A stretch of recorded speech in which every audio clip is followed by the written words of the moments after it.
Happy Friday. I've been messing around with a Social Distortion song off of the album Somewhere Between Heaven and Hell. The song is called Born to Lose. I'll circle back to that in a second. But it's kind of a funny story. I had posted a video on my website and also on YouTube where I was talking about playing bar chords, and I was working on a song, Bruce Springsteen song called Johnny 99, that has a couple of bar chords. And I was talking about an interview in which Bruce Springsteen said that he doesn't play bar chords anymore. He's like, nope, I'm past that. I'm not doing that anymore.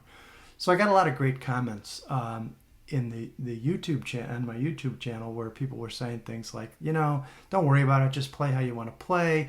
I got some great suggestions. One person said, try lowering the action, which is basically the height of the bridge, so the strings are lower and closer to the neck. Lower the action, it'll make it easier to play bar chords, or there's different configurations of some of these same chords that are a little bit less challenging and so forth. And it was all very supportive and cool and fun.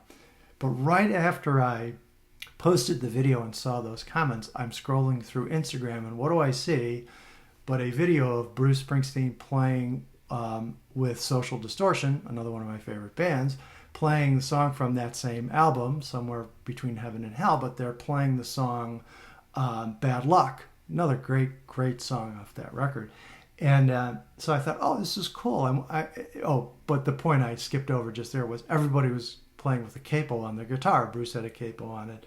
Mike Ness had a capo on it. And I'm thinking, well, I wonder what key this song is in, or what chords are in it that they're both doing this. So I look it up, and it's very simple. It's just D, G, and A, which is very common guitar playing, except it's not D, G, and A, because in the version that I found, they tuned all the strings down half a step.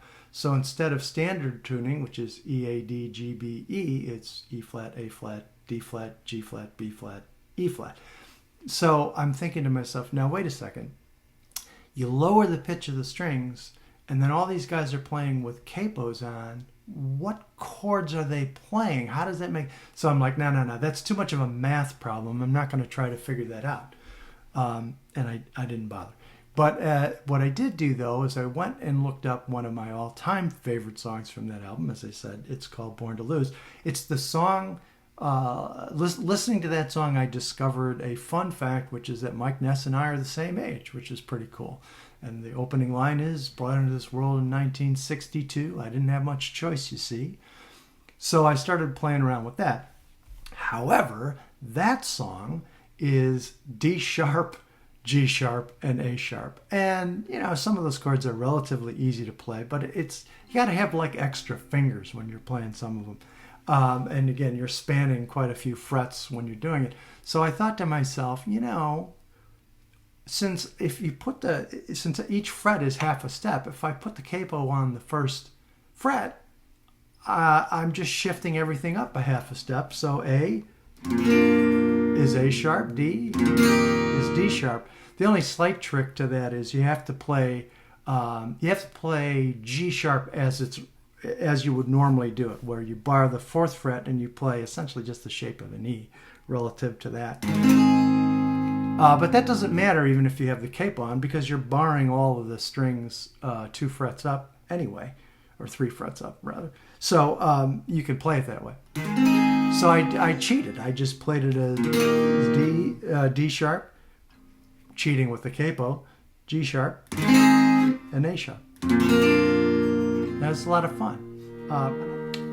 So there's a fun fact for the day. You can put the capo on the first fret and play Born to Lose by Social Distortion. There you go.